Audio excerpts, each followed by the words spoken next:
ओम श्री गणेशाय नमः। जय श्रीमन्नारायण, जय आदिशक्ति माता, जय भोलेनाथ, जय माता पार्वती। दोस्तों, आज हम श्रवण करेंगे फाल्गुन मास महात्म्य का 9वां अध्याय। 9वें अध्याय में श्री मैत्री जी कहते हैं, विदुर जी ध्रुव प्रजापति से सुमार की पुत्री भ्रमि के साथ विवाह किया। उससे उनके कल्प और वस्त्र नाम के 2 पुत्र हुए। महाबली ध्रुव की दूसरी स्त्री वायुपुत्री ईला थी। उससे उनके व्रतकल्क नाम के 1 पुत्र 1 कन्या रत्न का जन्म हुआ। उत्तम का अभी विवाह नहीं हुआ था कि एक दिन शिकार खेलते समय उसे हिमालय पर्वत पर एक बलवान यक्ष ने मार डाला।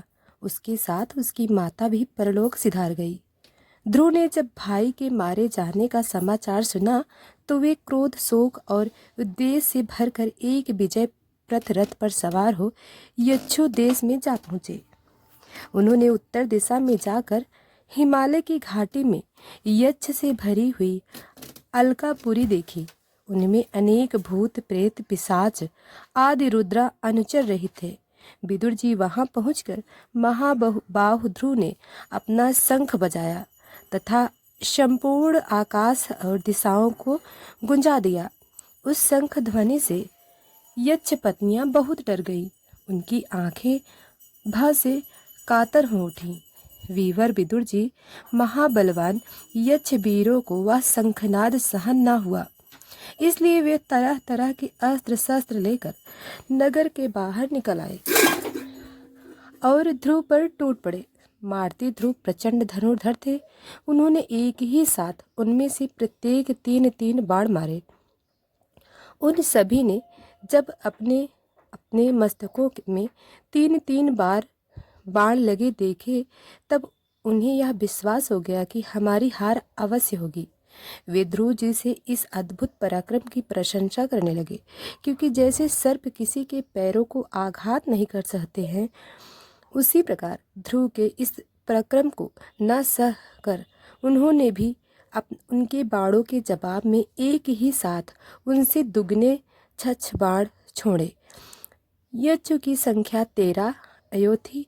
उन्होंने ध्रुव जी का बदला लेने के लिए अत्यंत कुपित होकर रथ और सारथी के सहित उन पर परी की खड़ग, प्रास, शूल, फरसा, शक्ति, दृष्टि, भुषुंडी तथा चित्र विचित्र पंखदार बाणों की वर्षा की। इस भीषण शस्त्र वश से जी बिल्कुल ठग गए। तब लोगों को उनका दिखना वैसा ही बंद हो गया जैसे भारी वर्षा से पर्वत का उस समय जो सिद्धगढ़ आकाश में स्थित होकर यह दृश्य देख रहे थे। वे सब हाय हाय करके कहने लगे, आज यक्ष सेना रूप समुद्र में डूबकर यह मानव सूर्य अस्त हो गया है। यक्ष लोग अपनी विजय की घोषणा करते हुए युद्ध क्षेत्र में सिंह की तरह गरजने लगे। इस बीच ध्रुव का रथ एकाएक वैसे ही प्रकट हो गया जैसे कुरे में से सूर्य भगवान निकल आते हैं। ध्रुव जी अपने दिव्य धनुष की टंक करके शत्रुओं के दिल दिए और फिर प्रचंड बाणों की वर्षा करके उनके अस्त्र शस्त्रों को इस प्रकार छिन्न भिन्न कर दिया जैसे आंधी बादलों को तीतर बीतर कर देती है। उनके धनुष से छूटे हुए तीखे तीर यक्ष राक्षसों के कचों को भेद कर इस प्रकार उनके शरीर में घुस गए जैसे इंद्र को छोड़े हुए वज्र पर्वतों में प्रवेश किए हुए थे। विदुर जी महाराज ध्रुव के बाणों से कटे हुए यक्ष के सुंदर कुंडल मंडित मस्तकों से सुनहरी ताल वृक्ष के समान, जांग से वलय विभूषित, बाहु से आर भुज मंद मुकुट और बहुमूल्य पंगड़ से पटी हुई वह वीरों के मन को लुभाने वाली समर भूमि बड़ी शुभ पा रही थी। जो यक्ष किसी प्रकार जीवित बचे वे क्षत्रिय ध्रुव जी के बाणों से प्राय अंग अंग भिन्न भिन्न हो जाने के कारण युद्ध क्रीड़ा में सिंह से प्राप्त गजराज के समान मैदान छोड़कर भाग गए। नरश्रेष्ठ ध्रुव जी ने देखा कि उस विस्तृत रणभूमि में अब एक शत्रु अस्त्र शस्त्र लिए उनके सामने नहीं है, तो उनकी इच्छा हल्का पूरी देखने की हुई, किंतु वे पूरी के भीतर नहीं गए। मायावी क्या करना चाहते हैं, इस बात का मनुष्य को पता नहीं लग सकता। सारथी ने इस प्रकार कहकर वे उस विचित्र रथ में बैठ रहे थे तथा शत्रु के नवीन आक्रमण की आशंका से सावधान हो गए। इतने में ही उन्हें समुद्र की गर्जना के समान आंधी का भीषण शब्द सुनाई दिया तथा दिशाओं में उठती हुई धूल भी दिखाई दी। एक क्षण में सारा आकाश मेघमाला से घिर गया। तब और भयंकर गड़गड़ा के साथ बिजली चमकने लगी। निष्पाप विदुर जी फिर आकाश में एक पर्वत दिखाई दिया और सभी दिशाओं में पत्थरों की वर्षा के साथ गदा, परिघ, तलवार और मूसल गिरने लगे। उन्होंने देखा कि बहुत से सर्प वज्र की तरफ उपकार मारते रोज पूर्ण नेत्रों से आग की चिंगारियां उगलते आ रहे हैं। झुंड के झुंड मतवाले हाथी, सिंह और बाघ भी दौड़े चले आ रहे हैं। प्रलय काल के समान भयंकर समुद्र अपनी उतार तरंगों से पृथ्वी की ओर डूबा आता हुआ बड़ी भीषण गर्जना के साथ उनकी ओर बढ़ रहा था।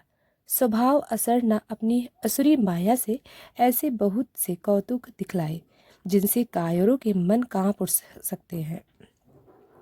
ध्रुव जी पर असुरों ने अपनी दस्तक माया फैलाई है, यह सुनकर वहाँ कुछ मुनियों ने आकर उनके लिए मंगल कामना की। मुनियों ने कहा, उत्तान पाद नंदन ध्रुव, शरणागत भय भंजन सारंग पाड़ी भगवान नारायण तुम्हारे शत्रुओं का संहार करे। भगवान का तो नाम ही है ऐसा है जिनके सुनने और कीर्तन करने मात्र से मनुष्य दूत मृत्यु के मुख से अनायत ही बच जाता है। श्री मैत्री जी कहते हैं, विदु जी, ऋषियों का ऐसा कथन सुनकर महाराज ध्रुव ने आचमन कर श्री नारायण के बनाए हुए नारायण शास्त्र के अपने धनुष पर चढ़ाया। उस बाण को चढ़ते ही यक्ष द्वारा रची हुई नाना प्रकार की माया उसी क्षण नष्ट हो गई। जिस प्रकार ज्ञान का उदय होने पर अविद्या आदि क्लेश नष्ट हो जाते हैं, ऋषिवर नारायण के द्वारा आविष्कार को धनुष पर चढ़ाते ही उसे राजहंस के पक्ष और सोने के फल वाले बड़े तीखे बाण निकले। जिस प्रकार मयूर के कारुक करते वन में घुस जाते हैं, उसी प्रकार भयंकर शाय शाय शब्द करते हुए शत्रु की सेना में घुस गए। उस तीखी धार वाले बाणों ने शत्रुओं को बेचैन कर दिया।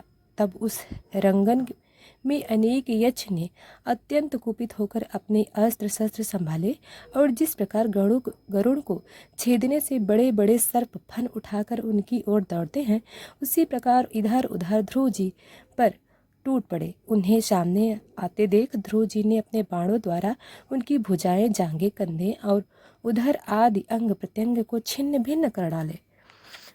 उन्हें उन सर्वश्रेष्ठ लोक में भेज दिया जिसमें उधरता मुनि गण सूर्य मंडल का भेदन करके जाते हैं। अब उनके पिता मैशंभ्यु मनु ने देखा कि विचित्र रथ पर चढ़े हुए ध्रुव अनेक निरपराध यक्ष को मार रहे हैं, तो उन्हें उन पर बहुत दया आई। वे बहुत ऋषियों को साथ लेकर वहाँ आए और अपने पुत्र ध्रुव को समझाने लगे। तो इसी के साथ यह अध्याय समाप्त हुआ। तो दोस्तों, अब अगला अध्याय हम